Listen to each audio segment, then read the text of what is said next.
Welcome to Wanderlust and Wishes, the podcast where we explore the world one destination at a time. I'm Julie. And I'm Crystal.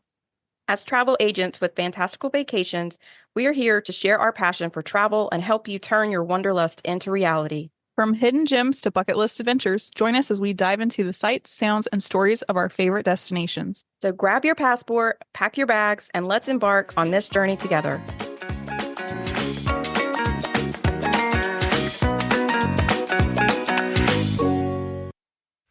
Welcome to episode 69, part 2 of Wanderlust and Wishes.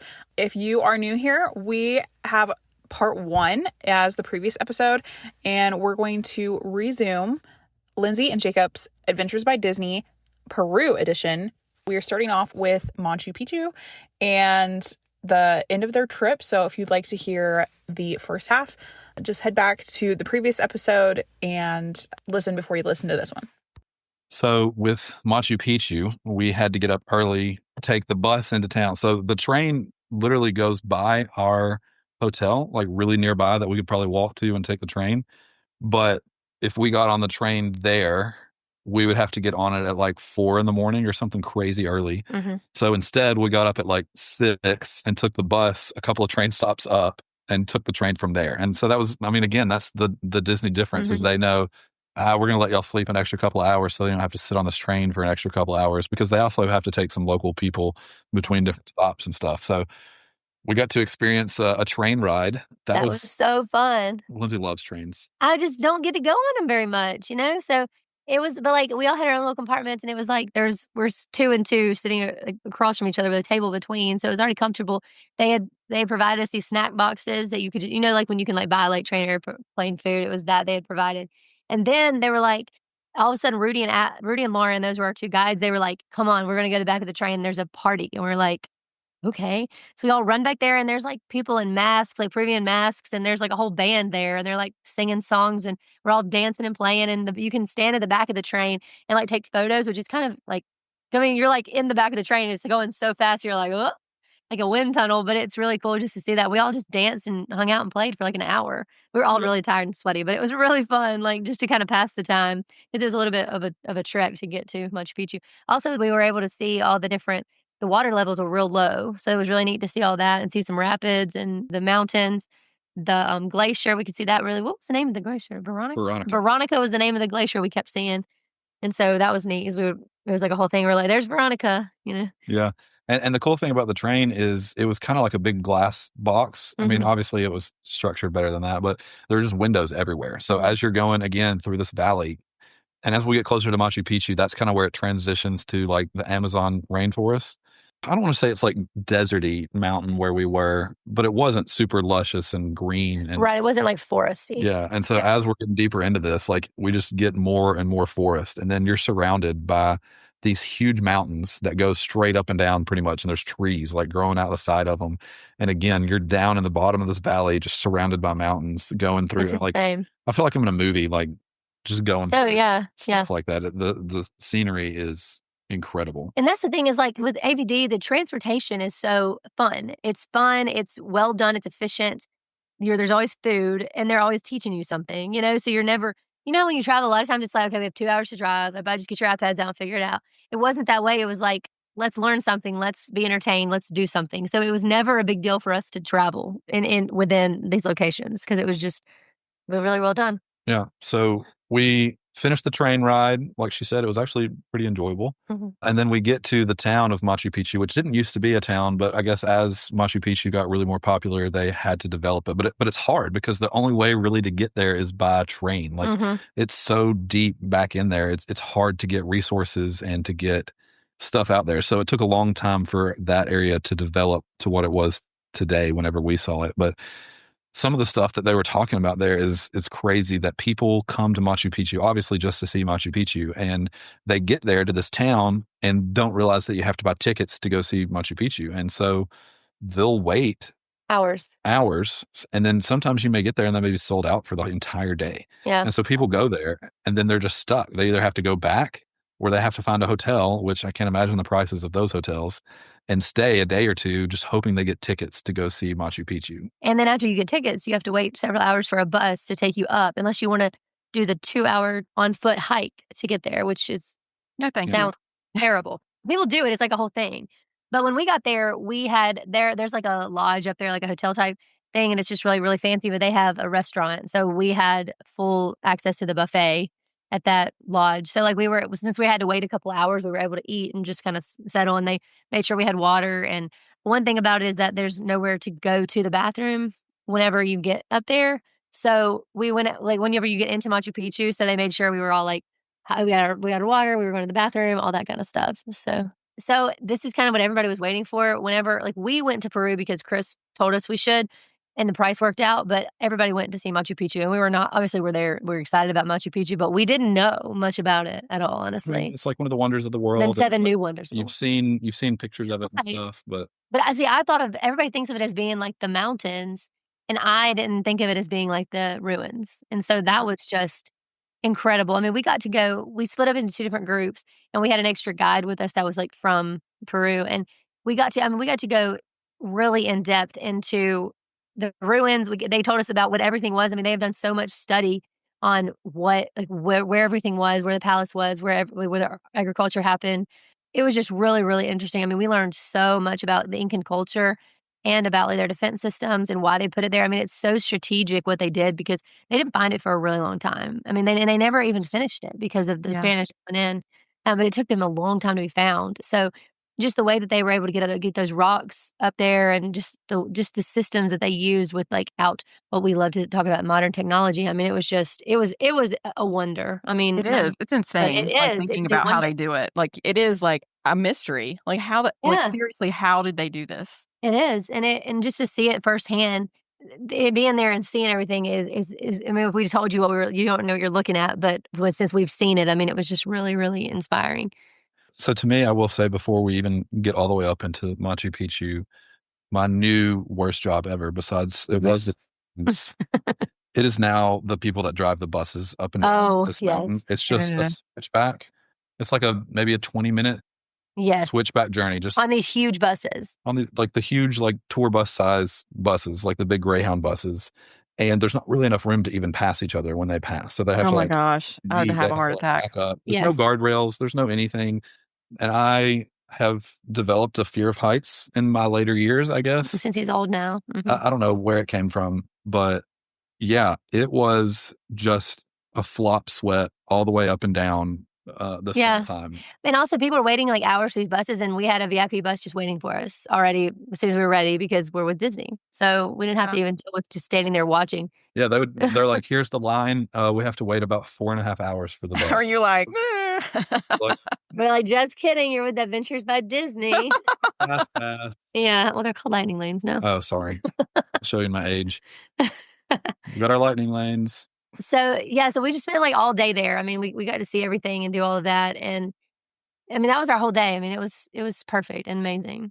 And I mean, that was completely worth the trip alone just to go see that. But I mean, I'm glad we did everything else. But just seeing it there. Yeah, the pictures we have, I mean, they don't even look real. And it's like, pictures don't do it justice, but like, I don't know. It's just hard. It's hard. We felt a lot of that in Greece too, where we were like, what we were looking at, we're looking at the caldera and like looking at the volcanoes. And it was just like, this is amazing. And that's what travel is for us, to see things just that are worth seeing, more than just our normal weekend trips. So that's kind of why we like to look at other countries. Yeah. So after that, we took the train back into town, and I think it was maybe right at sunset or so whenever we got on. So it turned dark during our train ride and stuff. And they did the same thing with the dance party. They had the dance party again. I don't think I did it this time. We didn't do it again. I was exhausted. We were all tired. We had been hiking and stuff. They did this little fashion train. This is my new job that I was asleep for that. Yeah, Lindsay was asleep. I was like, this is me. And they had people like runway modeling on the train, all different like Peruvian clothes and stuff. And like you could buy it and stuff. Yeah, you could. It was super expensive. But like Seth and Rebecca were sitting across the aisle from us. And they were doing this thing like every single time. Like they would walk down one way, and then they would like flip the outfit around, like turn it inside out, or like unzip part of it. And it was like a completely different outfit. And every time we were just like, oh, like this dress turns into a scarf, and the scarf turns into a sweater, and it's like transformation clothes, and we just like hyped it up really big. It was really and I was like, if I ever decide like engineering is not for me, my new calling is to be a train runway model. And so I think I could do it. Maybe in my next life, that's what I'll do is be a train runway model. I didn't know that was an option for me. They didn't tell me that in school. My parents never taught me that. But here it is. But here it is. But what great marketing, because you're stuck there on the train watching that. People were buying stuff. Yeah. They have to look at me. Yeah, they unless did. they're asleep like Lindsay. I got out of it. But, well, anyway, we got back and we had a little bit of a bus ride back to the hotel, but it was the same thing as like, here's some restaurants in the hotel. Just go eat what you want and it's taken care of. So that was nice. But this is when everything went downhill a bit because Jacob was like, he wasn't feeling great. And I was like, I'm going to go on down to dinner and I'll just come down when you're ready. And by the time he got down there, he was like not feeling good. So he didn't really eat. So we kind of cut it short and just went back to the hotel to try to get him feeling better. Yeah, this And then is the next morning, this is where the whole trip went drastically downhill for me. but just for Jacob. So I'll have to recap the last 2 days, but he wasn't feeling good. So he wasn't able to participate the next day. But I will say that like we were changing hotels because we were in the Sacred Valley this whole time in Cusco. So we were going to go to the city of Cusco the next day. And it was about an hour and a half bus ride, which it was just bad timing because Jacob couldn't just stay in the room all day and sleep because he had to switch hotels. We checked out at like 8, but him and another guy were both sick. And we don't know if it was water. We don't really know what it was or if it's just like a traveling something. So they were able to stay till 12. And then they had a private like van come get Jacob and the other guy, his name is Rick, and take him back to the next hotel and get him settled and checked in and then like be good to go. They told us that every single day somebody gets sick from the altitude or something. So like they even have a whole menu for like gastro issues or for like altitude sickness, like in all the hotel room services. So like they're prepared for people to get sick because it's a different altitude. But I just went on ahead because, and that is this, like even as an agent, this is like my selling point for ABD because I would not have gone out into Cusco by myself. If we were on a trip together, just the two of us planned out together, I would just stayed in the room with Jacob and just missed it. You know what I mean? Because I'm not big on just as a girl, I'm not just out like, exploring by myself with no map, no rhyme or reason. So that like, but ABD, they were like, we'll take care of Jacob. Come on with us. Like I had made all these friends. So like Nellie and Young, they were like, yeah, you're our kid for the day. You'll be with us. And I was friends with all these people already. So it was like nothing for me to just pick up and, continue the trip. And every hour they were checking on Jacob and Rick and seeing if they were feeling better. They were sending food to the room. They were really like taking care of them. With the sickness stuff, it was brutal. I'm not going to go into a bunch of details because I know this is not what the fans have signed up for to listen on your podcast. Just to give you an example of it, like it was so bad. I had to stay within walking distance of a toilet for hours straight. For 2 straight days. For 2 straight days, pretty much. And so the reason I didn't go with Lindsay and them on the tour is because they were making 2 or 3 stops on the way to the hotel. And I was like, I don't think I can physically make it. Like, I almost asked, like, is there somewhere I can buy like adult diapers or something? Because I don't know how I'm going to move. And I will say the only thing that practically saved my life there is they have the bidet toilets. And so it literally life changer for me was being able to have that. But when we got to the new place, I couldn't eat and drink. I hadn't been able to keep anything down. And I was like, I have to see a doctor. Like something is wrong. And so they brought the doctor in to take my vitals and they're like, you just need to come into the hospital. And they brought the doctor to the hotel and Rudy, our guide, he translated and made sure we weren't being like, that we knew what we were getting and what was going on. It was really helpful. Yeah. So they took me to the hotel. They put an IV on me. They gave me oxygen. They gave me a bunch of different medicines and kind of got me back up to speed enough that I could start to drink like their electrolyte mixture that they gave me just to try to survive. And so they ended up getting me back to like living. And then I went back to the hotel. I wasn't gonna die, but yeah, it was really bad. Honestly, like I was so dehydrated, it could get there. Like it was like 6 or 7 bags of fluids they put in him. Yeah, I couldn't drink or eat or do anything. And so I went back to the hotel and then I hung out there the entire next day while Lindsay again went out with the group. And I would just order food, electrolytes. The guys are checking on me the whole time. Yeah, it was a really rough experience. I can't imagine what it would have been like if we were alone. And also like Nellie and Young, they like came and picked me up from the hospital because I didn't want to Uber by myself. And so like they came and checked, even though the guides would have done that, but everybody was like, how's Jacob doing? What can we do? And like some of the kids had gotten sick. And like there was, I think 5 people total that got sick while we were there. So we're all just taking care of each other like a little community, you know, making sure everybody's okay. People are asking me if I'm good. I missed dinner because I was at the hospital with Jacob. So they're like bringing me food. You really make friends with these people. I mean, it's like your tribe at the end of it it's a different type of experience because people really, really care and they're all there. They're all there to see something and to experience something really amazing. It's not just to see the sights. It's to like develop relationships and get immersed fully into the culture. So that was really, really cool. Yeah, so that was the end of the trip for me. I waddled to the airport and just survived to getting home. I was like, I don't care what happens, you are getting on that plane. We are going home. Yeah, so that was a rough end for me. And when we got home, he went to the doctor and we got us sorted out and it was fine. Yeah, it still took me a couple of days after I got home to get back to normal, but he didn't miss whitewater rafting. He didn't miss Machu Picchu. So yeah, I got to see the stuff that I really wanted to do. I'll let Lindsay fill in all the gaps, but that's it for me. So I'll let y'all, if y'all have any questions specifically for me. Yeah, maybe we should answer those. We can do that, and then I'll let Lindsay finish it out. I think he kind of answered it earlier on. We had a question about, the first trip. Lindsay kind of had to talk you into, or, she had to do some schmoozing to get you to go, on the Greece trip. And for this one, did your perspective change where it was, you were all in? Like, yeah, we're going. And there wasn't any kind of having to talk you into it this time around to go to Peru. No, this one, it was just figuring out where we were going to go, not whether it was going to be ABD or not. Like, there wasn't any hesitation because I guess all my hesitation was answered in the first trip. So to me, it like actually being a good trip that has everything that I wanted in it, that was confirmed. I think the only hesitation was like, I kind of had this weird doubt, like, maybe Greece was special. Uh-huh. Maybe that's not how it always is. And maybe that's the best trip that they've ever done. Mm-hmm. And we happen to be a part of it. And now we're suckered in always chasing that trip. But this one was just as good in different ways. Mm-hmm. You made probably more connections this trip. Yeah, maybe more connections this trip. It was really good. So I didn't have any hesitations going into this one. I won't have any hesitations about ABD into the future ones either. Just a matter of when, where, and if we can get the price to match. Mm-hmm. If you could do any of the itineraries, what are your top two on your list now? Right now, really, I think South Africa and Egypt are some of the top ones on us. South Africa, I think we're trying to plan for like 2028 with some friends so that they have kids already. There are kids' ages. Yeah, trying to get the kids old enough. I would love to do that one. I actually just talked to a guy that I play pickleball with, and he said he went to South Africa, not with ABD, and he was telling us how amazing it was.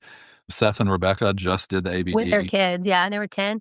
They said that like the lodges you stay at are like the nicest hotels they've ever been to. Because people worry about that, like going on safari and being like in tent, but it's not. Like Disney has it all ready for you. Also, we were talking about like Iceland or Switzerland because everybody we know that's been to Switzerland for like a quick cruise stop has been like, it's amazing, breathtaking. So we liked that we went to a new continent this time. Mm-hmm. So we're kind of interested in hitting a new continent, which is why we're so big on Africa as far as Egypt or South Africa goes. Yeah. And Egypt may be one that the kids may not care about as much till they're much, much older. So. And I would love to eventually hit Asia, but I think we're going to go to China because it hits both of the Disneylands. That's a great place. That's a great way to go. Yeah. To the China Disneyland. That is not my intention. But it is my intention. Yeah. You need to get on the adventure cruise ship, Jacob. Yeah. He promised me already we will go on every single cruise ship in our lifetime. So I'm ready. I want to do it like this year, but he's like, in our lifetime.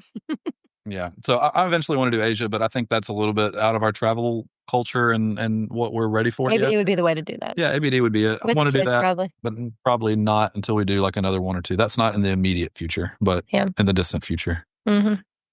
Cool. Well, thank you, Jacob. Yes, thank you. Y'all. Sorry, I have to cut it short. Y'all enjoy your time with Lindsay. That's okay. Talking to you again. I'm famous anyway. I mean, you're no Tupac. That's true. See y'all. Have a good one. Bye, Jacob. Thank you. Thank you so much. Okay. So since you heard all of Jacob's situation, he did not come on the next few days. So I'll just kind of cover those. But again, I felt really comfortable going because I was with my friends, and I was with the guys, and everything was still planned out. So, I mean, just like our friend Melissa went to Greece by herself, you don't have to have a big group to make it work. So that was really cool. So this is one I was really sad Jacob missed because the whole day was like called Loco for Llamas. So we went to this. He missed the llamas. He missed the llama. But we had seen llamas 1,000 times on the trip. But it's like, I think it was called like the Camelid Center.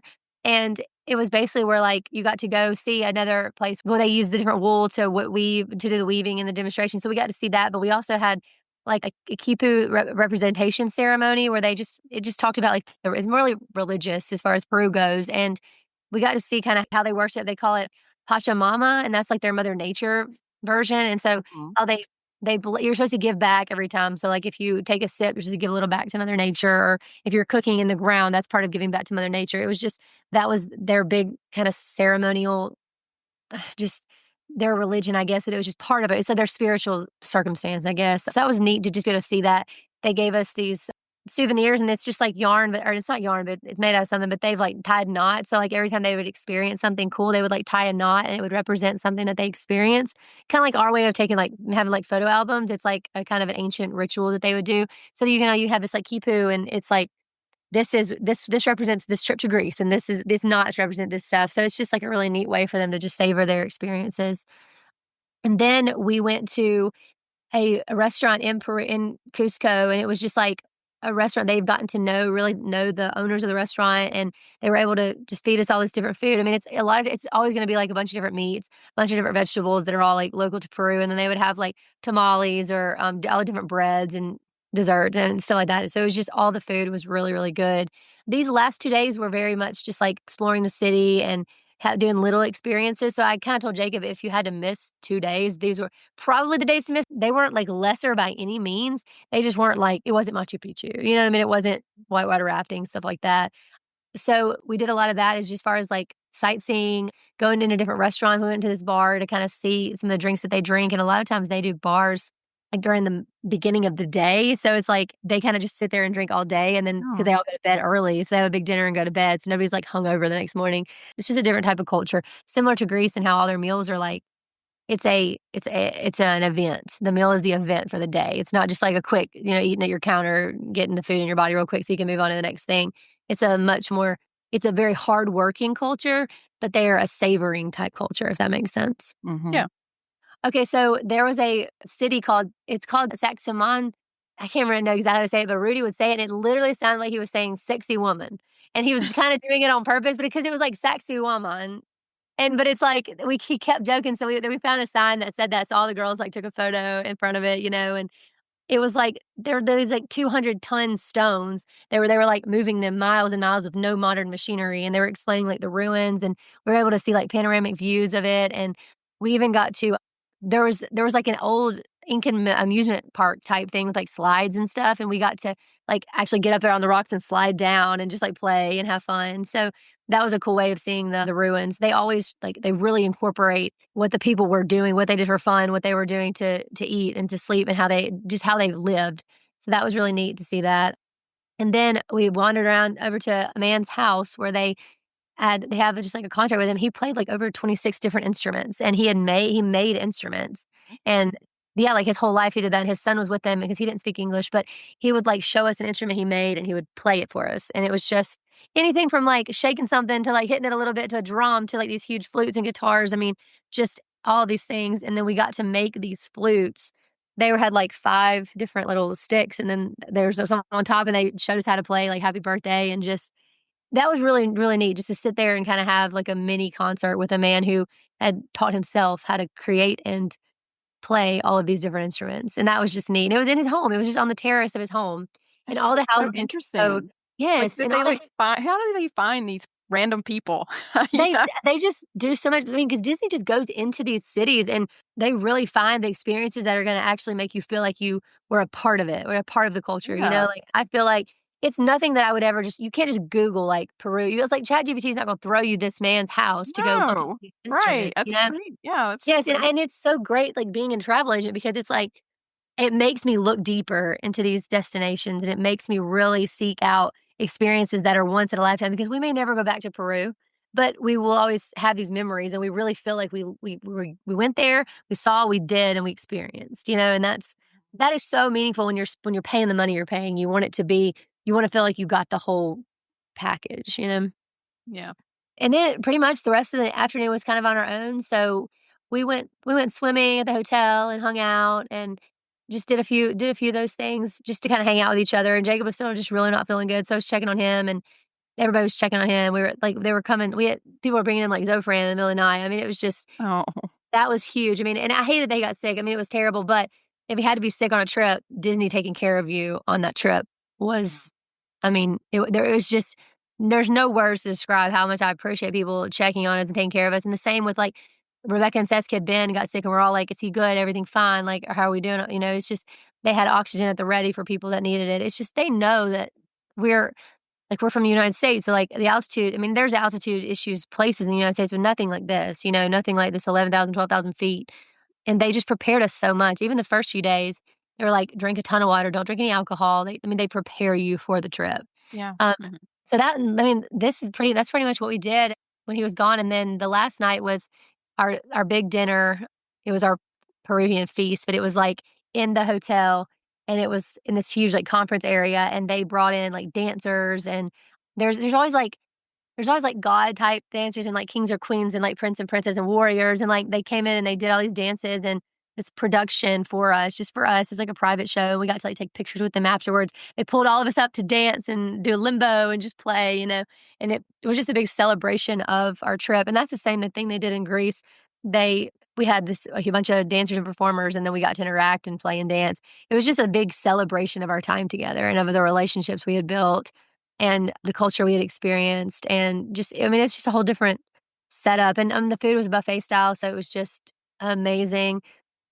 Any kind of meat you can think of, huge salad bars, vegetables, and just something for everyone. I mean, and we were just bursting at the seams. We were never even hungry for meals. It was like we had just eaten so much at the meal before, but it was like, yeah, let's do this. Let's experience it. But it's also they're all whole foods and it's all organic and it's just like locally sourced and grown. So you just don't feel like trash. You feel very full, but you don't feel like you're preserved, like your body's preserved with processed foods. You don't and feel like inflammation, like that absolutely inflammation, not. like No, feeling. no. And it goes away and then you're ready for the next thing, you know? So it's just a different way of eating. And there's a health factor there. That's as far as our food goes, as far as like just eating the whole foods that's something that I missed. Like, and me and Nellie were joking. Like I was like, I only gained 1 pound while I was gone and I ate enough food for like 10 people every day.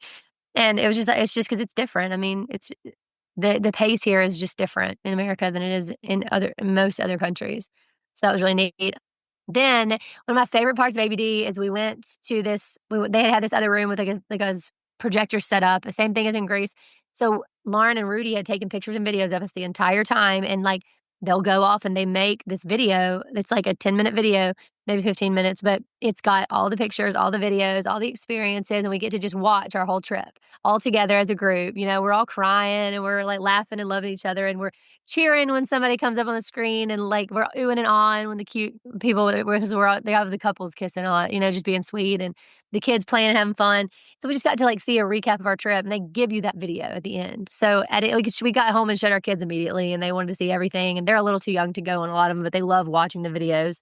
And they did it as far as I know, they did it for every ABD because we did it in Greece and we have that. So, I mean, it's a huge keepsake. I mean, not having to take your own photos and the photos are good quality. I mean, they're professional photographers and they just, I don't know how they guide us, take care of us, make these videos, put it all together at the end for us to do it on the last day, but they do.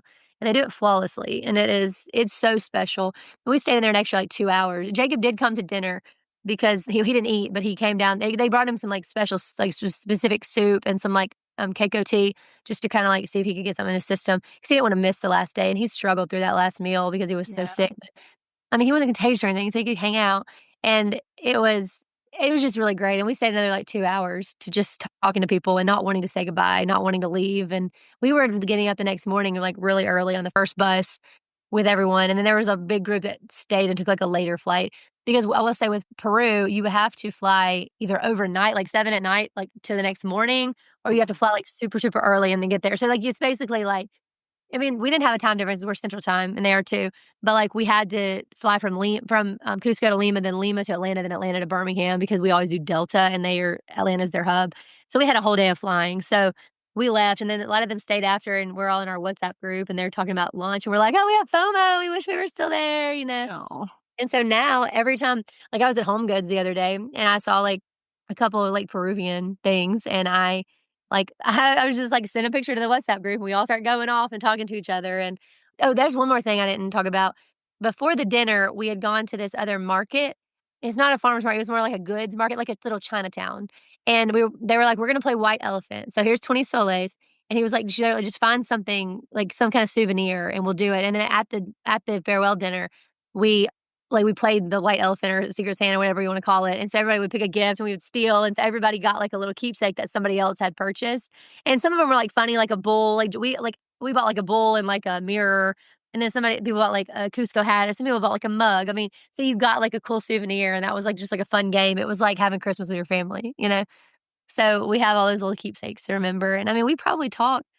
I mean, I talk to a couple people separately, but all the time. But we probably talk in that group at least once or twice a week still. And it's been several weeks since we left. So I think we were all talking about where we all want to go. We're all going to try to do it together, the next one, if it works everybody's schedule. So it'll be cool just as we do these ABDs to just, we have friends all over the United States now. And we've had them from Greece. Now we have more. So it'll be cool to get our Greece friends with our Peru friends, just mesh people, because that's kind of my thing. So I think it's very, I don't know what the word, poignant maybe, that the whole like dinner at the end. And one of Walt's things was tying emotion to, your memories, and that's how you make great memories. And that's how you keep people coming back to whatever it is, whatever the experience is that you're offering.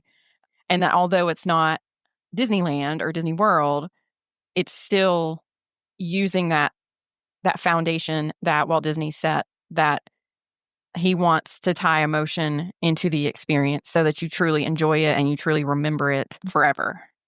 It's true. And that's what they do. I mean, that's why the price tag doesn't scare us anymore. I mean, because we know that there's value there. And I will say that I have priced out different ABD trips, like hotel, and because you stay at like 5-star hotels, so hotel versus food versus everything. And I mean, it's not worth it to me to save $500 to $1,500 and not do the Adventure by Disney experience. It's definitely worth it to me to upgrade to something that's going to change our lives, not just going to entertain us for a week, like you said. Do you have any favorite moment or pinch me experience? I think when we thought we were buying food for ourselves to cook, and we were trying to be funny, like what will be not go together at all and be silly, and then we ended up, it was taking care of that lady and getting to know her. I think that was just huge. Like that has stuck with me. That the difference in a tourist and a traveler has just really stuck with me since then. And even in my life, like I don't want to be a tourist in my own life. I want to travel through my life and make a difference and impact people in a good way. So I just thought that was a really good. Disney gives back so much. Say what you want to say about whatever you don't like about Disney or whatever you do like, but they do give back, and they do so many things that impact communities and impact people. And so it was just a really good reminder of that for me, that pinch me experience. And then, just seeing Machu Picchu, we've seen several of the wonders where we shouldn't realize it, but it's almost like it's almost like you're in like a secret, because it's like it was a hidden city for so long. And then it's like, how does this work? And it's like you're part of this community of people who've seen it but still don't understand it, so it's just neat. It really is a wonder. So those moments were really incredible.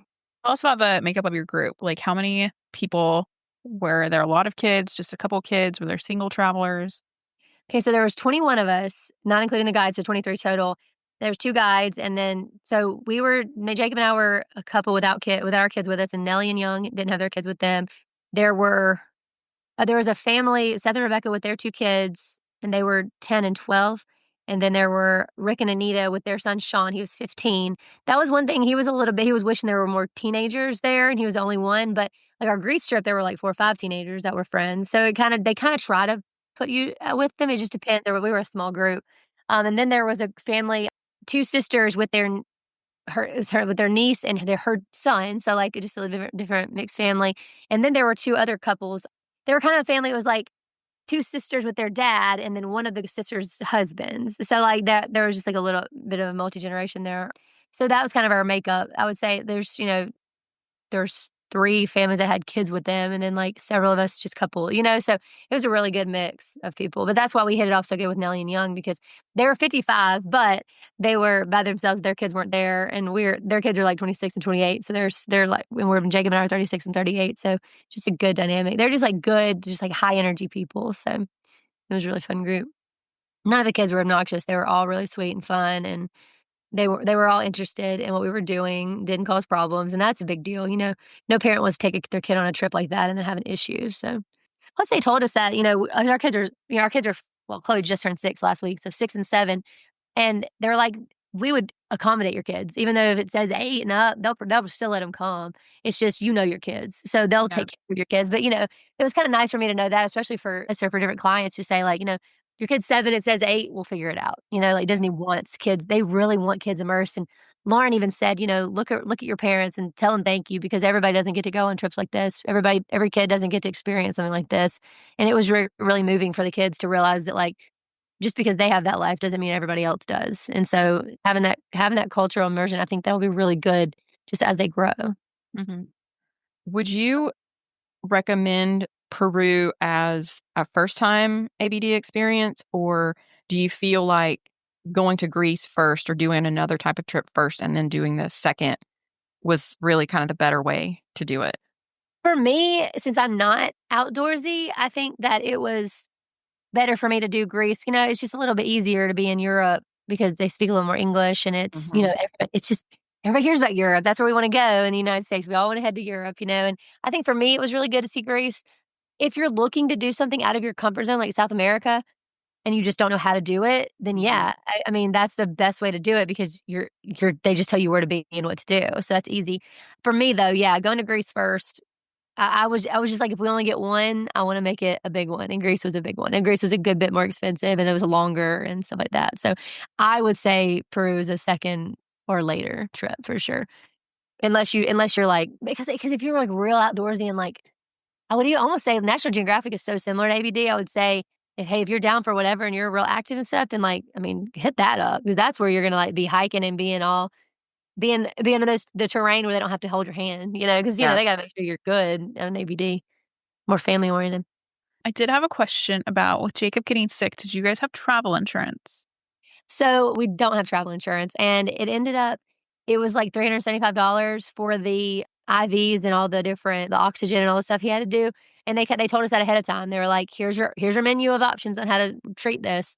I think we will get travel insurance going forward just in case, because it could have been really bad had he had to be admitted to hospital and things like that. Because we were in Peru, the conversion rate is in our favor, so it wasn't as expensive. Then we've never gotten travel insurance. But also when we got back, we have a primary doctor, and he said our insurance would have worked there. Our health insurance would have worked. It would have just been a process to get it figured out, So I think we're probably going to buy like an annual policy. I mean, we fly 3 or 4 times a year. Especially me. I mean, I'm on like my 10th or 11th trip for the year, So it probably will make sense for us to go ahead and get a travel policy just annually. I would probably not get travel insurance on an ABD because it's really expensive for one trip. It just is, if I'm just being completely honest. Do you have one piece of advice for someone choosing between destinations or planning their first ABD now that you've seen a couple? Yeah, use a travel agent. I think it matters. Price matters a lot, because we looked at this trip. I mean, it came down about $1,000 a person from when we first looked at different stuff to when we booked it, So I think price is a big deal, especially for your first one. Like you don't want to just like break the bank and then, for something you're not ready for. Like we would pay whatever because we know it's worth it now, but I think that price is a huge difference. And then time of year. Like we went to Greece in the heat of the summer and it was miserably hot. Like had Greece not been so amazing, that would have taken away a lot of it. So I think just realizing that like Peru, we were there in the end of winter, so we could wear like jackets and pants. Like it was nice to know that we weren't going to like just sweat profusely. If you're going to do a bunch, price and time of year. If you're going to do one, then it's destination. If that makes sense. Mm-hmm. Yes, it does. Absolutely. Thank you so much. This has been such a fun conversation. I love hearing about all of the experiences. I have an undergrad degree in Spanish, and so I had a lot of classes that were South American history. So all of the things that you were talking through, it just sounds so interesting to me. And I would love to be able to go and experience South America in general. Mm-hmm. And to be honest, I've always been a little hesitant because they have a lot of political unrest in general. And going with Adventures by Disney, I would feel comfortable going. Completely safe. We even asked that about Egypt because, there's a lot of political unrest in Egypt. And they were like, we have a security team. They'll go with you anytime there's an issue.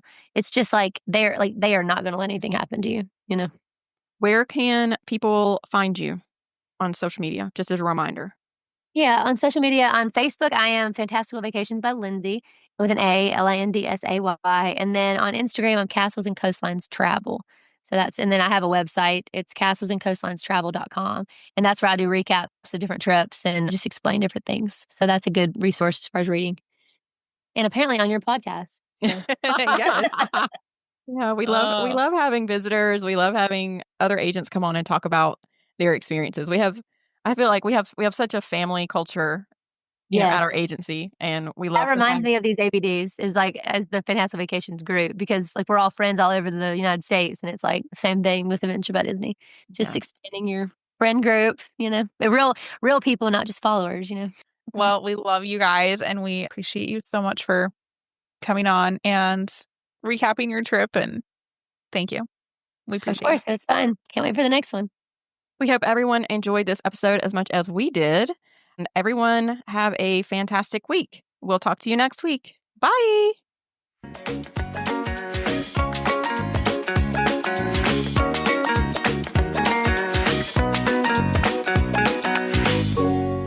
Thanks for tuning in to another episode of Wanderlust and Wishes. If you enjoyed today's episode, don't forget to subscribe and leave us a review on your favorite podcast platform. And remember, the world is full of wonders waiting to be explored.